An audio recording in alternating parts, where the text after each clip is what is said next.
just to introduce myself, I work as CEO of CoCubed, and at CoCubed, we're passionate about helping the world's biggest brands connect to the world's most innovative startups.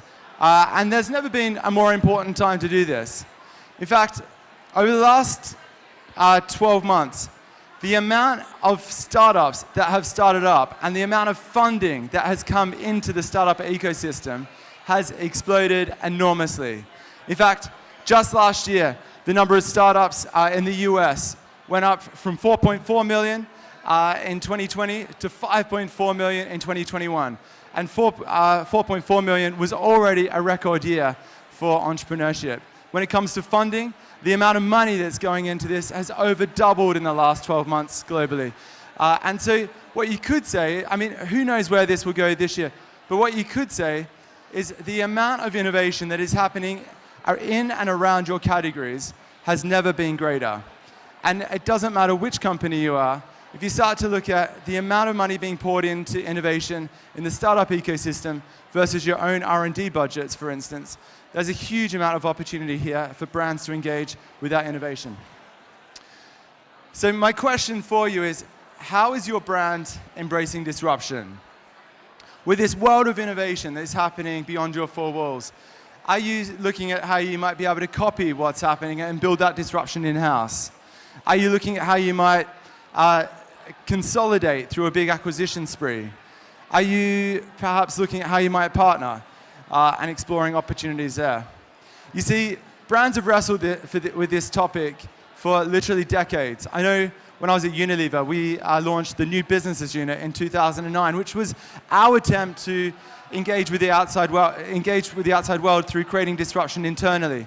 And we spent tens of millions of pounds trying to launch our own businesses and failed dramatically.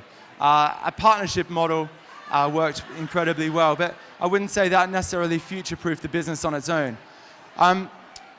If you've been in the innovation space for a while, you've probably seen a chart like this, the three horizons of innovation, where it moves from like incremental to new horizon to disruptive innovation. And the narrative normally goes, you know, incremental innovation is fast, it's pretty low risk, it's things that you should be doing, it's generally low-hanging fruit. It's the sort of things that you're seeing here in the House of Innovation, where we've got 35 startups that are really ready to be partnering with brands and with agencies right now. And there's loads of opportunities for you to engage with them.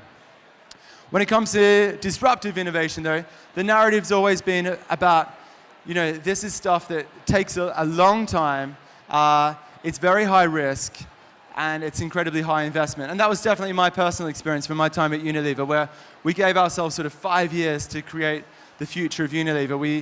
We gave ourselves a 40 million quid budget to get those ideas off the ground. And it was incredibly high risk. In fact, so high risk that none of the 22 ideas that we launched ended up happening. So we had a 100% failure rate. And this is not just a Unilever story. This is happening in corporates right around the world. And at CoCubed, we believe it's time to turn that narrative on its head, to explore how can you have transformational innovation, but how can you do that in a way that's fast? How can you do things that are truly leading edge, but how can they also perhaps be low risk? And how can you go from invent high impact launches in a way that doesn't require a huge investment like what we had at Unilever? And when it comes to disruption, you've really got three options to make that happen. You can build, you can buy, and you can partner. And traditionally, brands have really looked at either two ends of that spectrum. It's either been about how can we build, so this is what we did in 2009, where we said, let's build the future of Unilever, or how can we buy? And that's, you know, at Unilever, what we did with the Dollar Shave Club, for instance, and looking at entering into the male grooming space in quite a disruptive way. But at CoCubed, we're passionate about this middle piece, about how can you partner, and there's a huge array of different partnership opportunities that exist there. There's licensing, supplier agreements, OEMs, joint development agreements. There's a huge number of other things that are not on here.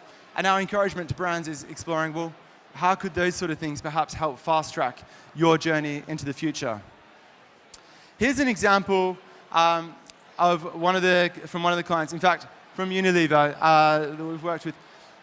Back in the day, Signal, an oral care brand owned by Unilever, had an ambition which was to create a smart toothbrush. They had this ambition for well over a decade, and in fact, over those 10 years, they spent over 40 million quid trying to create their own toothbrush.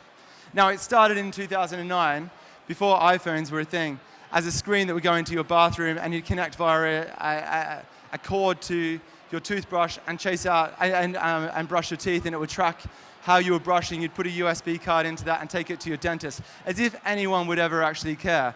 But it was invented by a whole bunch of people that were obsessed by oral care and assumed the whole world was as well. You'd be glad to know that's never launched. But what we did is we went back to them and said, look, we know you're looking at going into smart toothbrushes. Funnily enough, it already exists. And there's a company called Playbrush that allow you to connect via Bluetooth to an app in your phone and you chase out monsters in your mouth.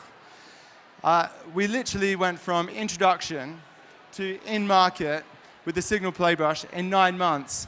It was launched across the whole of France, and it took the Signal brand into a completely disruptive space for the oral care segment, where Signal was able to have a direct relationship with consumers. It was able to start to explore how can you go into services, so how do you go from products into services, how do you go from selling through retailers through to potentially having like a subscription model based around this, and how do you go from just products into devices and other things as well. This whole launch didn't take 10 years, it didn't cost 40 million quid, and it didn't fail. It was done in 9 months, it cost a couple of $100K, and it was launched across the whole of France. And I think it's a nice example of how brands and startups can work together hand in hand, taking startup innovation and bringing that to life at the scale of a corporate. Another brand is Reckitt Benckiser, and they came to us and said, look, we're launching Nariva, which is a brain health supplement. It improves cognition a little bit. If you take the supplement by itself, it improves cognition a little bit. If you take the supplement together with a brain gym, it improves cognition significantly. So they then had the question, well, how do we create a brain gym? We're looking at building one, but that's going to take the next 2 to 3 years for us to get the clinical results. We could buy one, but that would cost about 20 or 30 million quid to buy, and we don't want to spend that much on it.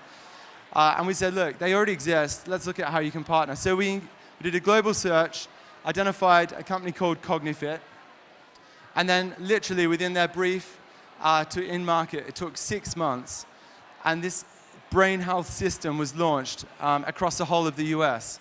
It became the #1 healthcare brain health brand in the US, and it created this amazing brain health system that reminds people to take the supplement. The supplement gives people access to the brain gym, and everyone's happy. So you can see how brands and startups can work together to do more disruptive things. This is not things that is way out there. These are like big ideas that can be implemented in a matter of months. These are not huge, massive capital investment projects. These are investments that can be done with a couple of $100K. And it's not high risk. The only risk here is what happens if we apply a global brand on top of this startup innovation. And so we think this model of innovation is an absolute game changer. And that's what we're passionate about making happen at CoCube. So today, we now work with 40 of the FTSE 100. We help connect them to the 12 million startups that are in our network, 35 of which are here today. And we'd love to work with you on that. But before I wrap up, 4 quick tips to help you think about how you might engage with startups. First tip, I'd say, is think beyond the bottle. Do think about how your brand can show up in the lives of your consumers in new, fresh ways, well beyond the product or service constraint that you currently operate within. What might a digital companion app look like for your brand? How might you take your brand into services? What product extensions might you apply to your brand?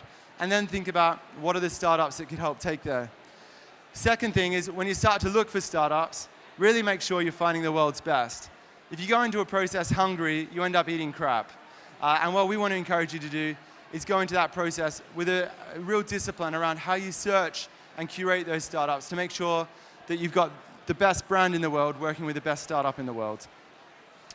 Third thing, keep it logical. If you're having a brainstorming session and you're coming up with a toothbrush that involves a screen on the wall and a cord into the toothbrush and a USB card that goes to a dentist, you're probably overthinking it. A lot of brands love to obsess about the fact that their brand is in the heart of consumers' lives. It's not really true, as most of you already know.